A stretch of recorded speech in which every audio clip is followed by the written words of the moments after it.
Certa. Oferecimento Açaí Atacadista, sempre o melhor negócio. Confira a hora certa em Salvador, 4 horas.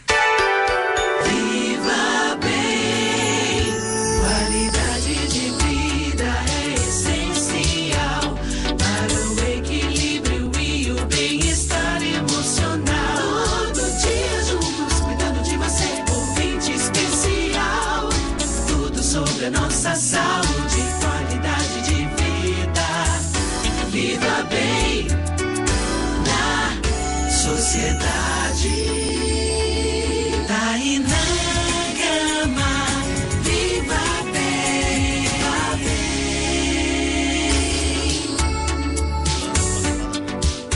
bem. Boa tarde para você que está na audiência aqui na Rádio Sociedade da Bahia. Seja sempre muito bem-vindo, muito bem-vinda ao nosso programa que cuida da sua saúde como um todo, passando pelo físico, pelo emocional, pelo seu bem-estar em todos os momentos. Por isso, nós te convidamos a ter qualidade de vida no seu fim de tarde, fazendo companhia pra gente aqui. Hoje, em especial, nessa sexta-feira, vamos falar sobre asma, né? O Dia Nacional de Combate foi ontem, dia 3 de maio, e hoje a gente vai aqui falar sobre essa doença que afeta aí 20 milhões de pessoas no Brasil.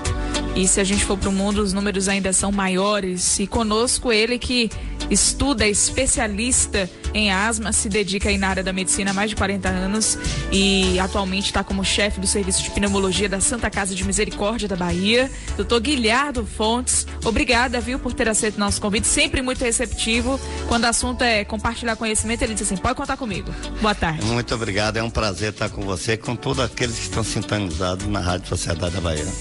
Falta de ar, chiado, aperto no peito, tosse, tudo isso pode ocorrer aí um resultado de uma inflamação crônica nos nossos brônquios e, consequentemente, aí o nosso sistema respiratório ele fica sensível. Então, se você tem um filho, um parente, às vezes a gente não tem dentro de casa, é importante que você saiba como lidar diante de uma crise de asma e o que pode contribuir na vida dessa pessoa, a importância de seguir o tratamento de maneira correta. Esse é o nosso objetivo maior aqui no programa de hoje. Por isso, Calil, que hoje nos deu a honra da graça, sempre às sexta-feiras ele aparece aqui no programa Viva Bem. Como é que faz para perguntar, tirar uma dúvida, esclarecer uma curiosidade, alguma coisa que ouviu, né, no trabalho, ou do sobrinho, ou de uma outra pessoa, para esclarecer aqui agora?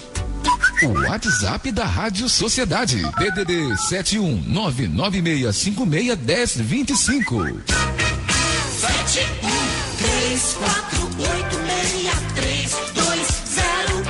Rádio Sociedade da Bahia. Acompanhe a Rádio Sociedade no Instagram, @Rádio Sociedade da Bahia. Curta, comente, compartilhe. Rádio Sociedade da Bahia no Facebook. No Twitter, Rádio Sociedade da Bahia. Sociedadeonline.com. Todos os contatos disponíveis pra gente te ouvir, pra gente esclarecer. Um abraço pro George da Boca do Rio. Eu já estou ligadinho nesse programa show. Boa tarde, Tainã. Boa tarde pra você também. E o Elexinaldo, do bairro de Pirajá, já mandando perguntas aqui às 4h03. Boa tarde, Tainã. Já pergunte ao doutor se tem algum exercício físico que ajude a melhorar essas crises de asma. Não sei se é ele que tem ou se é, de repente, o filho, o sobrinho. Mas, como ouvinte é prioridade, né? A gente corta o script e já coloca aqui a pergunta do Elexinaldo. Olha, é toda, Reginaldo? Elexinaldo. Reginaldo, muito obrigado pela sua pergunta, mas com certeza absoluta, de acordo com o nível de gravidade da sua doença, você sempre merece fazer uma atividade física regular. Eu acho que é interessante que seja uma atividade física que você se tenha uma empatia por ela, para poder você não deixar de fazer. Mas o caminhar, o nadar, qualquer tipo de atividade física é sempre muito bem-vinda. Agora, essa atividade física vai ser monitorada e vai ser orientada de acordo com o nível de gravidade de sua doença, que seu médico certamente vai lhe dizer isso bem detalhadamente e até por escrito. Inclusive, alguns resultados foram publicados no Jornal da Sociedade Brasileira de Pediatria, que a prática de natação diminui a hipersensibilidade dos brônquios, né, das crianças asmáticas. Isso acaba diminuindo aí as crises e os ataques, né, de falta de ar. O senhor trouxe assim, é sempre bom com orientação, com acompanhamento. Existe alguma restrição? Não há restrição, apenas O às vezes a acompanhamento, pessoa né? pode exagerar, ele tem uma doença um pouco mais severa, ele não tem consciência do nível de gravidade da sua doença e vai fazer um exercício muito mais forte e tem uma crise muito mais violenta do que ele imagina. Agora a natação é boa, porque é uma coisa úmida, lubrifica muito a mucosa, faz a lavagem do nariz, então aqueles que não têm intolerância ao cloro, eu acho que a natação, seja no mar, seja na piscina, É uma boa pedida. é sempre bem-vinda, muito Uma bem-vinda. boa pedida. Ah, Janete Peixoto está aqui acompanhando. Hoje é dia de faxina, mas estou acompanhando o programa Viva Bem. Muito obrigada, Janete, pela sua audiência. Para quem não sabe, as causas da asma ainda não são assim totalmente esclarecidas, né? Mas a gente alerta que essa doença, quando não controlada, ela pode ser fatal. Com certeza absoluta. Infelizmente, 3.000 pessoas morrem de forma absolutamente indevida, porque são jovens, saudáveis, sem nenhuma doença, mas tudo se deve a uma falta de acompanhamento. As pessoas às vezes subestimam todo sintoma que apresenta, eles desenvolvem uma tolerância à falta de ar e não usa a medicação de forma regular, usa apenas medicações de alívio, e o tratamento da asma a gente sabe que tem medida de prevenção e de alívio. E eles ficam mais na medicação de alívio, esquece da prevenção, que é a medicação mais correta, que é anti-inflamatória, e com isso às vezes ele pode abusar da medicação de alívio e termina trazendo consequências desagradáveis, podendo até levar à morte. Eu aproveito, inclusive, a sua fala, doutor Guilherme, para lembrar o seguinte: a natação, ou seja, qual for o exercício físico com orientação, ele não anula, não substitui o tratamento. De forma alguma. É tanto- complementar. De jeito nenhum. Atividade física, fisioterapia respiratória, ela é uma terapeuta coadjuvante, mas tem que seguir a terapêutica orientada pelo seu médico, de acordo com o nível de gravidade que ele apresenta. Os dados da Sociedade Brasileira de Pneumologia e Tisiologia, eles trazem 2 percentuais assim muito interessantes, e a gente aproveita aqui nesse primeiro bloco para conversar sobre isso. Uma é que apenas 9% dos asmáticos estão com a doença controlada no Brasil.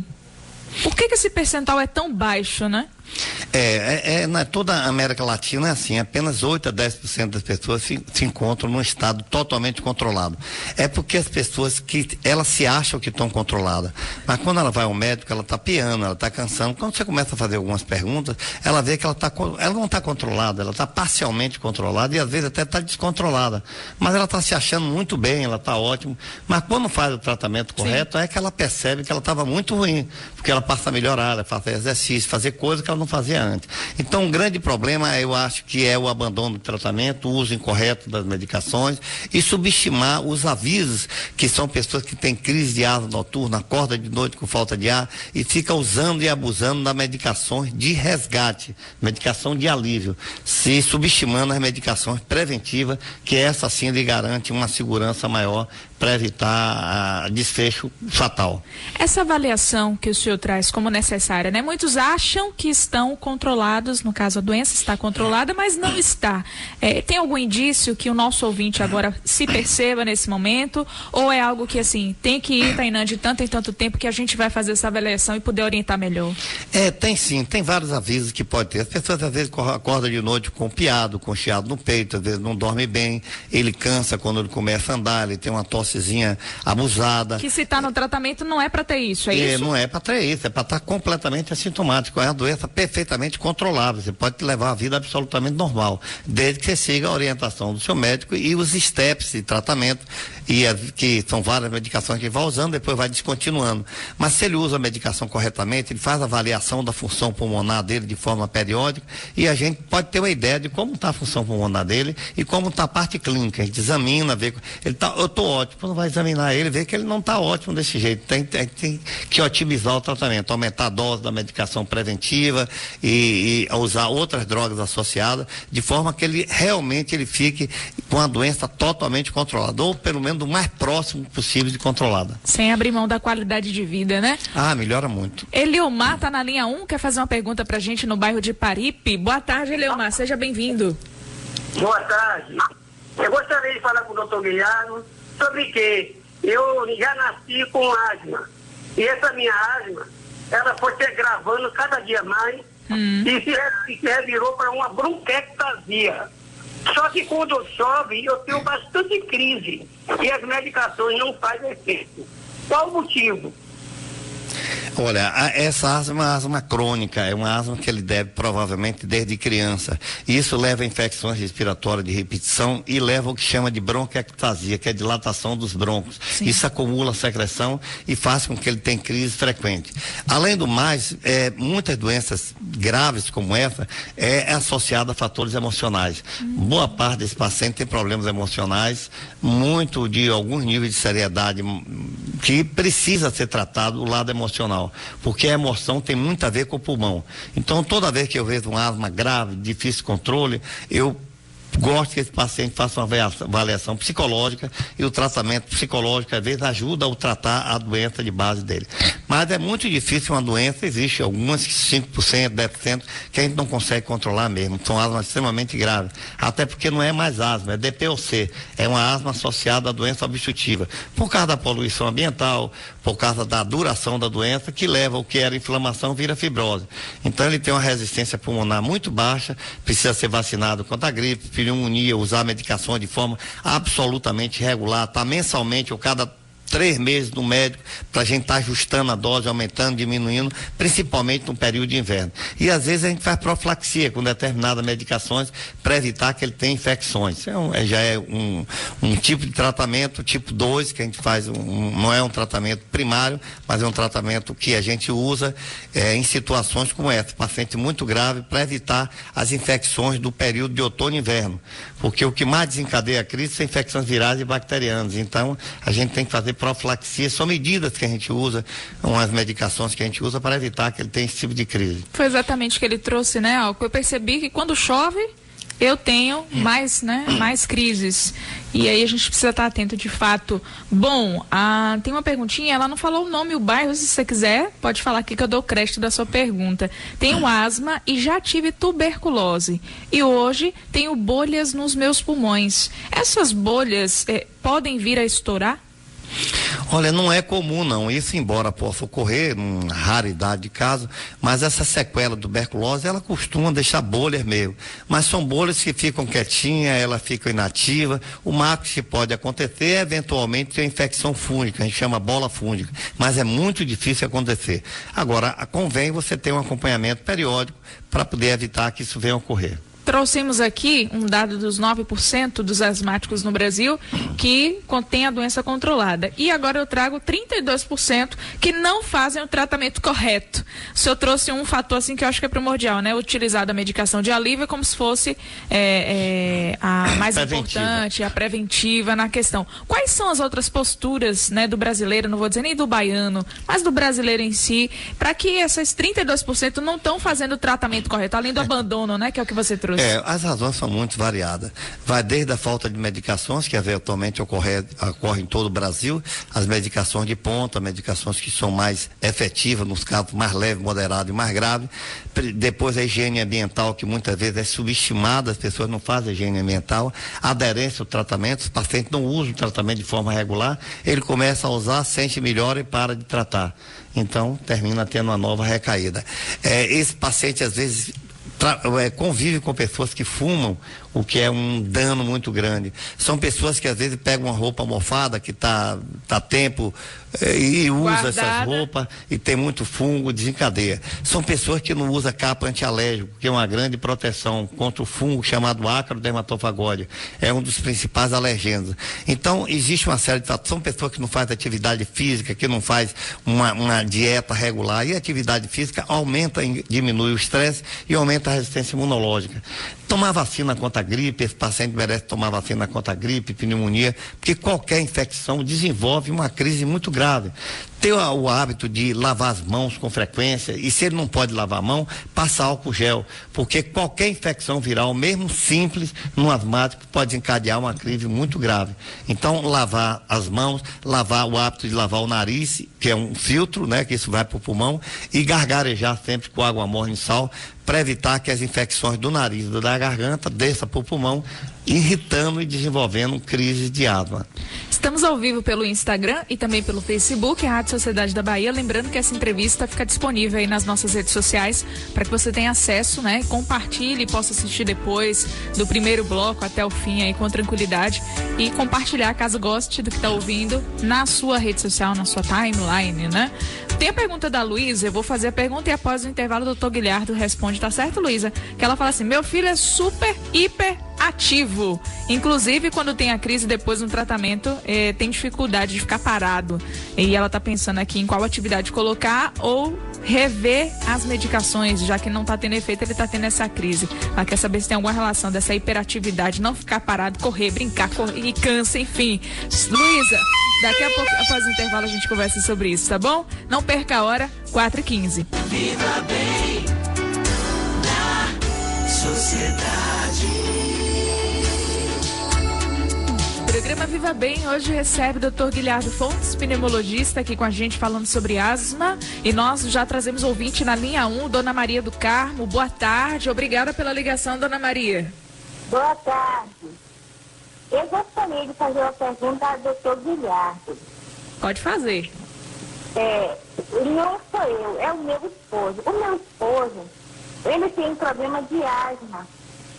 E quando, assim, mudança de tempo, que ele fica gripado, com frequência, assim, sempre ele fica com febre. Febre.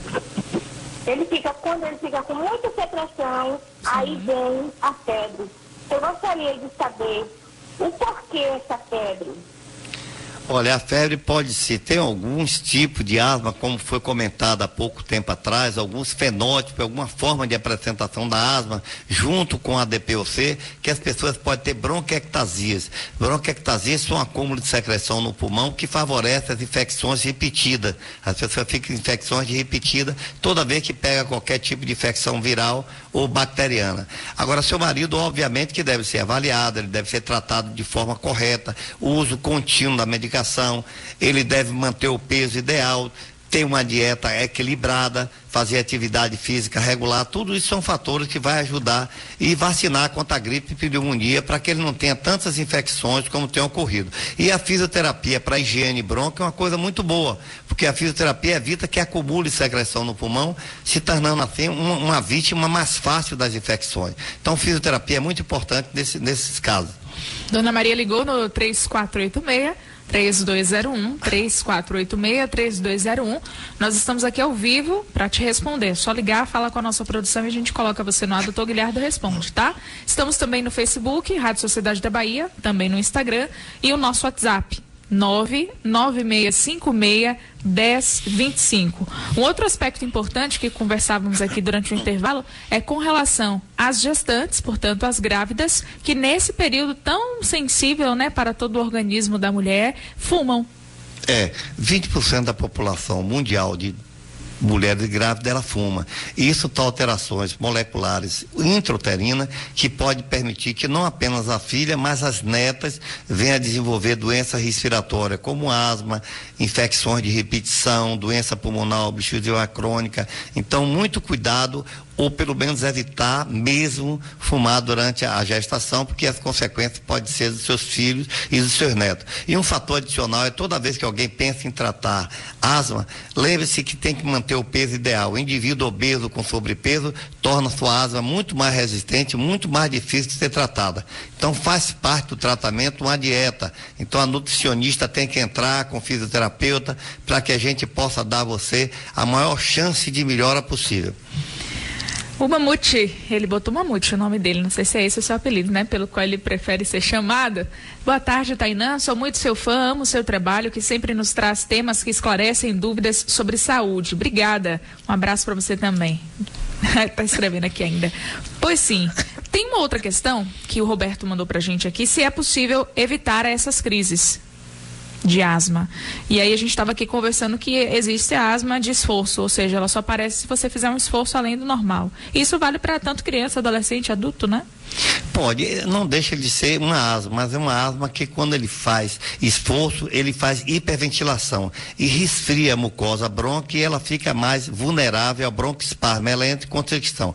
Obviamente, se você continuar o exercício, você pode até melhorar o que não deve fazer, mas se você fizer exercício, melhorar. Existe tratamento, sim. O tratamento pode ser com medicações de alívio, que você usa uma hora antes de fazer exercício, ou pode usar medicações anti-inflamatórias e outras medicações que existem para evitar que você tenha crise, para evitar que essa asma de esforço se transforme numa asma contínua, numa asma persistente, seja ela leve ou moderada. Então há tratamento isso, mas tem que fazer primeiro uma espirometria, uma avaliação de você mais aprofundada, e o tratamento é muito simples de ser feito, usando só medicações antes de fazer esforço, você está completamente livre de crise. Ah, sim, a pergunta da Luísa, com relação ao filhote dela, que é hiperativo e toma a medicação, não está fazendo efeito e continua tendo as crises, e até durante a crise, fazendo lá o tratamento, a famosa bombinha, né, que as mamães acabam acompanhando aí com os filhos, ele ainda assim fica elétrico. Essas crianças têm que ser avaliadas de uma maneira muito aberta,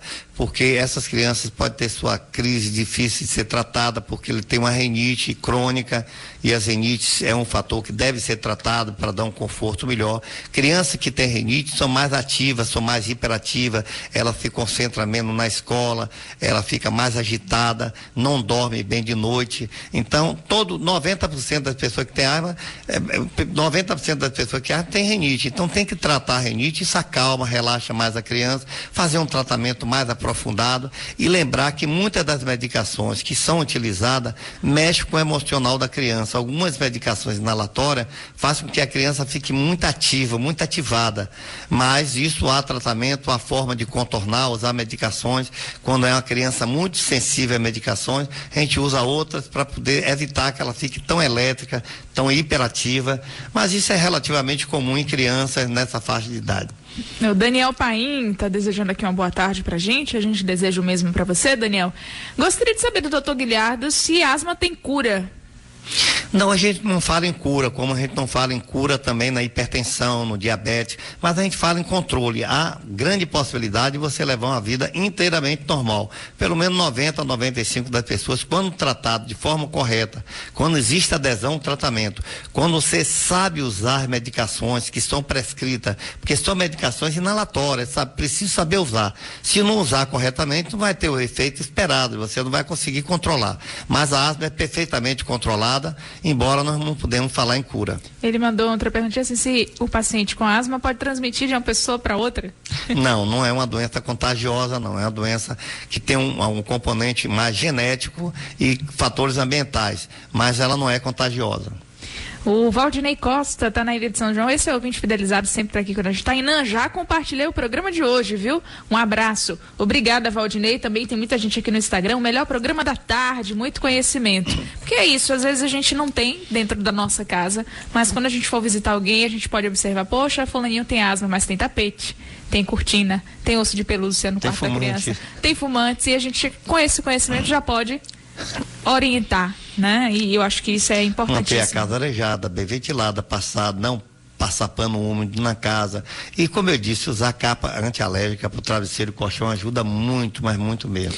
E limpar o filtro do ar-condicionado, seja do carro, seja de casa, que são fatores que podem disseminar fungo e bactérias e vírus e terminar levando à dificuldade. Outra coisa é que nessa época de chuva fica muito mofo atrás da cama, atrás do armário, dentro do armário, e às vezes não é percebido e pode ser um fator desencadeante e torna a asma às vezes difícil controle. Vamos fazer essa avaliação aí, né? É sempre bom olhar a casa, se não tem mofo, se tiver tem que tirar, porque o mofo é um veneno para quem tem alergia respiratória. Tem um áudio pelo WhatsApp, vamos ouvir junto, 996561025, esse é o canal direto aqui com o programa Viva Bem. Tainan, boa tarde. Boa. Aqui é a Ana Lúcia de São Caetano. Tudo bem, minha querida? Parabéns pelo programa, viu? Um beijo a toda a equipe da Rádio Sociedade, essa rádio maravilhosa. Primeiro lugar em audiência. Doutor, boa tarde. É um prazer estar fazendo a minha pergunta para o senhor responder. Doutor, me diz uma coisa. Tem como uma pessoa jovem, adolescente, ter asma e na fase adulta, dos 30 a 40 anos, essa asma desaparecer do nada, sem tratamento? Parou o áudio, mas acredito que seja sem tratamento. Obrigado pela sua pergunta, pode. A asma é uma doença absolutamente imprevisível, porque ela é multifatorial, é uma doença muito heterogênea.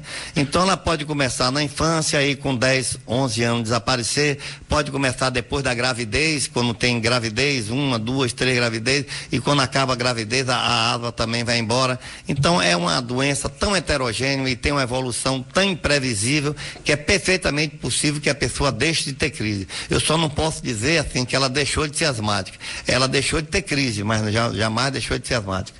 E aí a gente aproveita para trazer que a idade que é mais predisponente, ou seja, para que as pessoas tenham esses fatores, é justamente na infância, né? A maior concentração de asmáticos são as crianças e adolescentes. As pessoas de mais idade é mais raro e quase sempre está associada a doença de refluxo, tem que ser associada a doença de refluxo, que desencadeia a crise muito semelhante à asma. Ou as pessoas têm a apneia obstrutiva do sono, que é aquele ronco durante a noite, que aspira a secreção para o pulmão, tem tosse, falta de ar, e a gente pensa que é asma, mas na verdade não é não. É o refluxo ou a apneia obstrutiva do sono que confunde um pouco o diagnóstico. Quem hoje tem um filho com asma, né, o que é que encontra de assistência, de tratamento, de atendimento pelo Sistema Único de Saúde? Existe sim, existe o PROA, que é uma grande referência no tratamento da asma. Programa de Controle de Asma e Rinite Alérgica. Programa de controle de asma, que é lá com o doutor Adelmir Machado, doutor Álvaro Cruz, doutora Rosana Franco. No Santa Isabel tem doutor Bruno, doutor Rosalvo, que trata também pelo PROA de asma e rinite. E então nós temos, claro que aquém do que nós gostaríamos, porque a população cresceu muito e eles não têm condições de atender a todos, mas ele atende ao máximo que eles podem, ele faz um sacrifício muito grande para atender o maior número de pessoas possível. E a gente separou essa informação, né, que esse centro de referência do SUS, para os casos graves de asma, esses pacientes eles são encaminhados para a triagem no setor pelos profissionais da rede pública. Esse PROA, que o Dr. Guilherme citou para a gente, é de 7h30 da manhã até as 5 da tarde e tem alguns telefones de atendimento ao público para você obter informações. Anote aí, 3321 8467, 3321-8467, e tem outras duas opções aqui, que é o 3013-8460, 3013-8460, ou o mesmo início, 3013-8462. 3013-8462. Pontualmente em Salvador, 4h30. Eu vou no breve intervalo, a gente volta já. Confira a hora certa, 4h36. Viva bem na sociedade. O Everaldo tá em Cruz das Almas, mandando aqui um abraço pra gente. Outra pra você, Everaldo, tá pelo Instagram acompanhando aqui a nossa programação. Nós temos duas perguntinhas do ouvinte, é a do Felipe, do bairro de São Caetano, perguntando se a asma ela pode ser causada por quem fuma, pelo cigarro. Ela pode sim, se a pessoa tem uma predisposição genética e ela é exposta ao cigarro numa idade mais jovem, ele pode sim, o tabaco levar ao paciente se tornar asmático, assim como algumas viroses muito fortes, ela pode transformar o indivíduo em asmático. Então, se você tem uma predisposição genética e fuma, você pode se transformar num asmático, sim. Jorge, do bairro de Periperi, nódulos no pulmão podem ter ligação com a asma, doutor Guilherme? Nódulos no pulmão. Olha, os nódulos têm milhões de etiologias. No nosso meio aqui, são sequelas de tuberculose, são granulomas de tuberculose ativos, são cicatrizes. Normalmente ele não tem nenhuma relação com asma, não, a mínima relação com asma. Então, gente, tá aí a resposta, 996561025, 996561025. Fernanda, do bairro Boca do Rio. Minha filha tem 5 anos, tem asma, mas tem dificuldade de usar as bombinhas. Tem outro medicamento sem ser inalatório para crianças nessa idade? Existe sim, precisa apenas paciência do médico para ensinar essas crianças. Mas criança de 5 anos, ela já pode sim usar medicações inalatórias, quando não é possível isso, a gente usa por via nebulizador. Mas com 5 anos ela já pode perfeitamente usar várias medicações inalatórias que já tem disponível para criança de 5, 6 anos, mas precisa paciência para ensinar. Quando isso não é possível, a gente usa todas essas medicações que eu acabei de falar por via de nebulização. Essa pergunta do Rogério, eu acredito que ele foi na internet, né? Sabe quando a gente pesquisa as coisas, encontrou um termo, tá perguntando pra gente aqui, tá no bairro da Liberdade. No caso de pessoas asmáticas, o que é esse remodelamento das vias aéreas? Remodelamento das vias aéreas. O remodelamento nada mais é quando você tem uma inflamação, ela fica se recompondo, ela fica se refazendo e com o tempo aquilo vira fibrose. Remodelamento nada mais é do bronco ficar mais fixo, ele não fica mais flexível, porque normalmente o bronco ele dilata e estreita. Chega um momento que ele não relaxa mais, ele fica apenas estreitado, porque existe um remodelamento, uma fibrose da mucosa brônquica, tornando ele cada vez mais responsivo a medicações broncodilatadoras. Pronto. E aproveitamos aqui que ainda faltam 5 minutinhos para o nosso intervalo, para o nosso próximo intervalo, para a gente falar sobre esse programa do GINA. Para quem não conhece, apresente aí do que se trata. A GINA foi quem criou o Dia Mundial da Asma. É uma instituição mundial e que tem diretrizes, que tem por objetivo, é uma iniciativa global para controle da asma e prevenção, e é seguido pelo PROAI, pelo Brasil inteiro, pelo mundo inteiro, e eles têm feito grandes benefícios, grandes eventos para poder conseguir controlar essa pandemia, essa epidemia de asma no Brasil e no mundo. Então a gente tem que agradecer o GINA por tudo que tem feito pela pneumologia, principalmente pelos pacientes asmáticos. Quando a gente fala em prevenção, a gente acaba fazendo aqui, né, com conhecimento, mas essa parte de avaliar as medicações, quais são os avanços que nós temos aí? Que ela trouxe essa questão, né, da bombinha, se tem uma outra forma, o que é que a gente tem para favorecer essas pessoas, assim, poxa, eu vou conviver com isso o resto da vida, tudo bem que vão diminuir as crises, mas o que é que a gente tem de avanço aí? Tem muito avanço, tem várias medicações novas, infelizmente não são disponíveis para o SUS, mas para a rede de pessoas que têm convênios, que particulares, existe sim. Existem medicações que a gente chama anticorpos monoclonais, que ela bloqueia a alergia lá em cima. E isso traz grande benefício a alguns pacientes. Tem surgido cada vez mais medicações desse tipo. Tem medicações que a gente usava em adulto, que era muito potente, hoje a gente usa em criança a partir de 6 anos de idade, que são medicações que a gente chamado brometo de tiotrópio, que veio ajudar muito naquela asma de difícil controle. Ela veio controlar, veio ajudar. Então, cada dia mais surgem medicações que facilitam o manuseio e o controle dos pacientes asmáticos. Infelizmente, não disponível ainda para a rede pública. Nós temos uma perguntinha aqui da Franciele, ela está no bairro de São Cristóvão. Doutor Guilherme, minha filha tem asma, usou cortisona e prednisolona por muito tempo. Isso pode ser prejudicial para ela? Com certeza. Infelizmente você não é a única. Muitas pessoas, como sentem um alívio muito rápido com a cortisona, eles passam a usar de forma continuada. Mas os efeitos colaterais ficam muito claros. Você começa a engordar, fica com o rosto bastante inchado, começa a apresentar estria, começa a apresentar espinha e não resolve o problema. Nós temos corticóides inalatórios, temos outras medicações broncodilatadoras, justamente para evitar o corticóide oral. O corticóide oral fica para aquelas situações de asma extremamente grave e nós usamos a mínima dose necessária para manter o paciente livre dos seus sintomas. Então não pode usar de forma aleatória, sem uma prescrição, sem um acompanhamento médico, mas procuramos evitar sempre o esteroide por via oral. O Edson está aqui, sinto muito cansaço, principalmente quando eu estou tossindo muito. Isso pode ser asma? Não, necessariamente não. Claro que boa parte da asma a gente chama tosse variante da asma. As pessoas se manifestam a asma deles só com tosse crônica. Quando a gente vai olhar, é asma. Mas eu não posso afirmar com você com certeza se tua tosse é decorrente da asma. Toda tosse crônica persistente leva a um cansaço, uma fadiga muscular. Porque existe gasto de energia, gasto de oxigênio, e você pode ficar tonto, sentir fraco, sentir moleza, indisposição.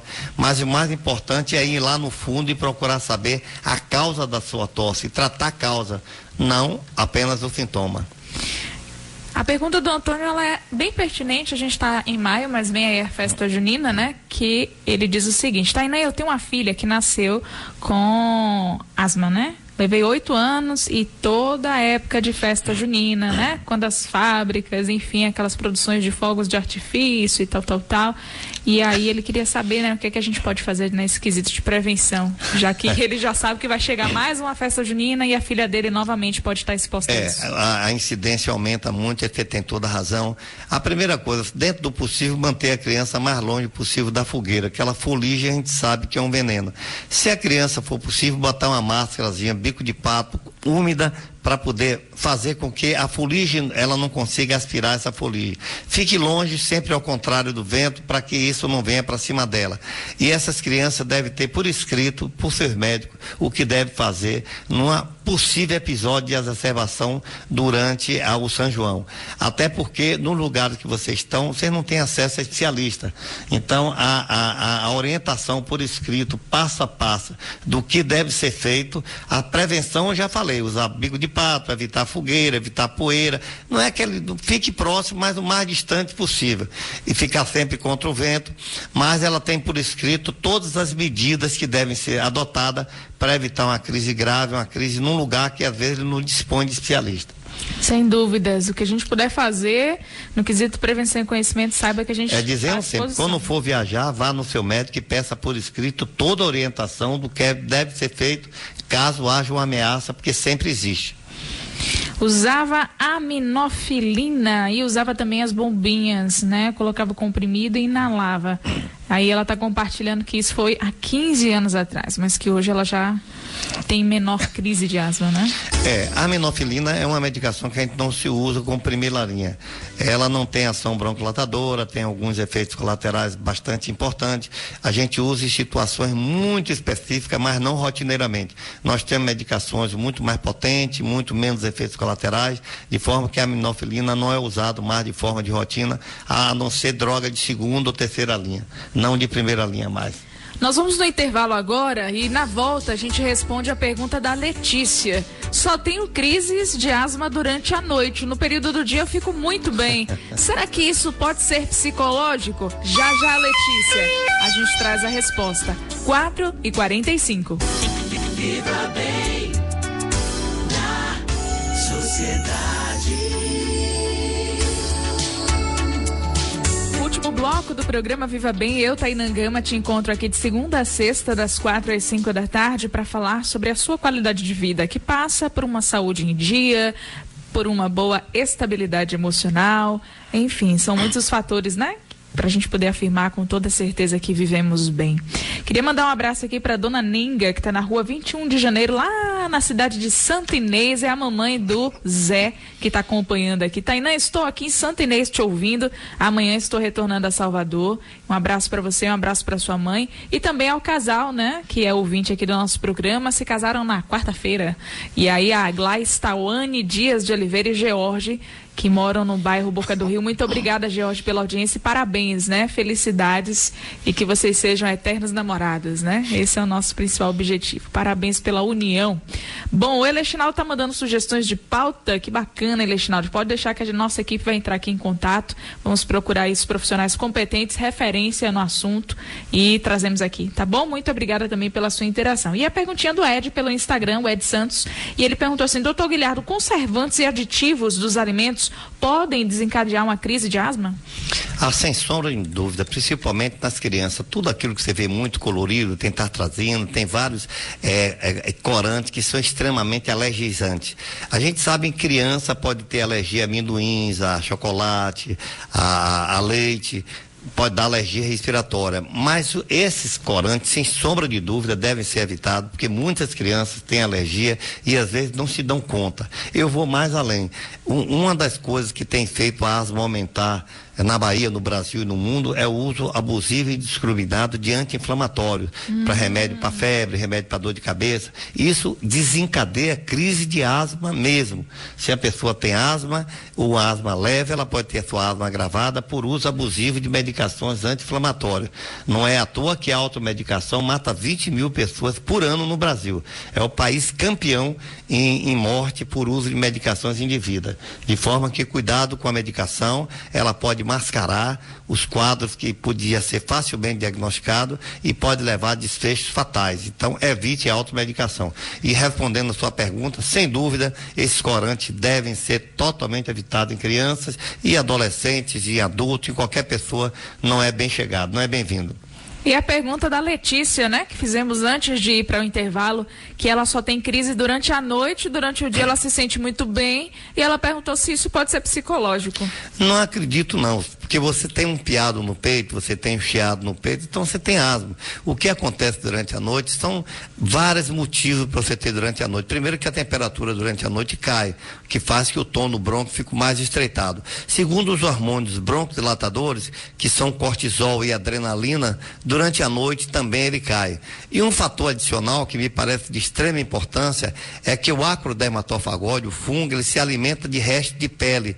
E durante a noite você passa um tempo prolongado na cama, esse acro vai sensibilizar você e favorecer você a ter crise asmática. E um outro fator adicional é que você pode ter durante a noite, deitada, ter doença de refluxo e pode favorecer a tosse, dispneia, a falta de ar. Não estou dizendo que você tem nada disso, eu estou dizendo que tudo isso pode ser fatores que podem contribuir para que sua asma seja predominantemente noturna. Que a asma é mais noturna, de madrugada, normalmente é quando ela acontece mais mesmo, por essas razões que eu falei. Silvia Cristina está acompanhando a gente pelo Facebook, assistindo o nosso programa. Thay, qual a diferença da asma e de quem cansa? Olha, o cansaço, tem pessoas que cansam porque não tem preparo físico. São pessoas que não têm atividade física regular, elas cansam com facilidade. São pessoas que têm algum grau de anemia, têm algum grau de desnutrição. Então eles cansam por falta de atividade física regular ou porque tem outra doença associada, algumas outras doenças que fazem com que você canse com facilidade.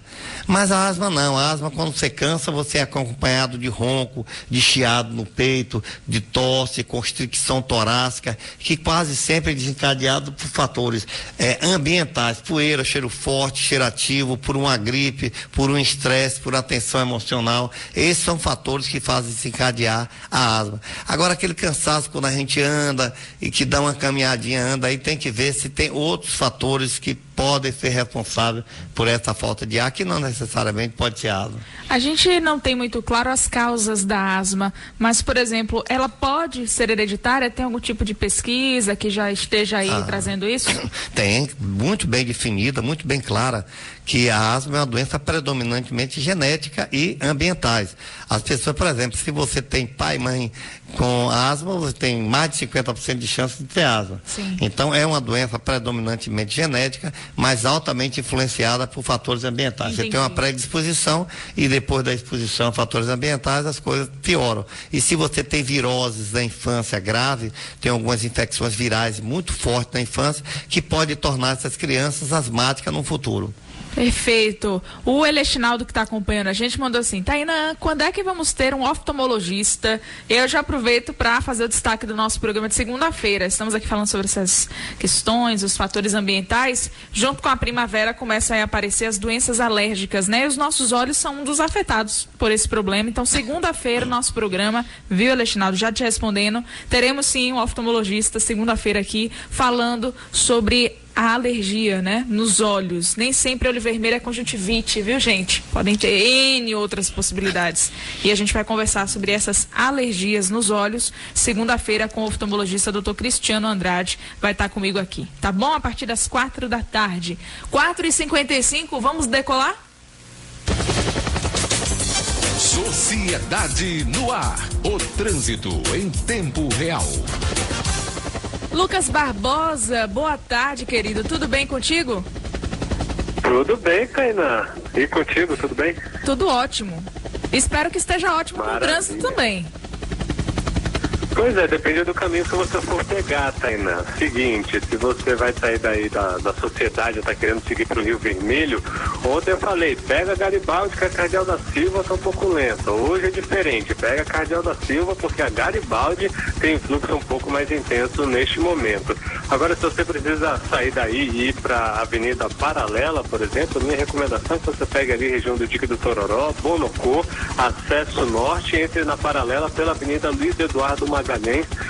Você deve perder menos tempo do que pegando ali a Avenida ACM na região do Detran. O trânsito já está congestionado ali naquela via, velocidade bem baixa, abaixo mesmo dos 15 km por hora. Toda a região ali próxima ao Iguatemi, da Lipe, com trânsito muito lento para quem segue em direção à Avenida Tancredo Neves ou à Avenida Paralelo, para quem vem da Paralela para chegar na região da rodoviária. Temos outras vias também com trânsito congestionado, o caso da Avenida General São Martin, nos dois sentidos, muita dificuldade para o motorista. A Avenida Edgar Santos também apresentando muita lentidão para quem segue em direção a Naranjipa. E em Sussuarana, a Avenida Ulisses Guimarães, também com trânsito congestionado nos dois sentidos, para quem segue em direção ao Cabo e para quem vai entrar no bairro de Sussuarana. É bom saber que existe uma TV de conteúdo, TV Escola, para quem gosta de aprender, na TV, no aplicativo ou no site, 24 horas no ar, tvescola.org.br. Contigo, Tainá. Obrigada, Lucas. Vou seguir a sua dica, viu? Muito obrigada aí pelas informações direto do nosso Sociedade Coop, facilitando a sua vida e tirando você do engarrafamento, né? Queria aproveitar só para dar esse recadinho, porque segunda-feira vai ser a inscrição, né, do Exame Nacional do Ensino Médio. Então, quem quiser realizar as provas desse ano tem que acessar o site, tá, gente?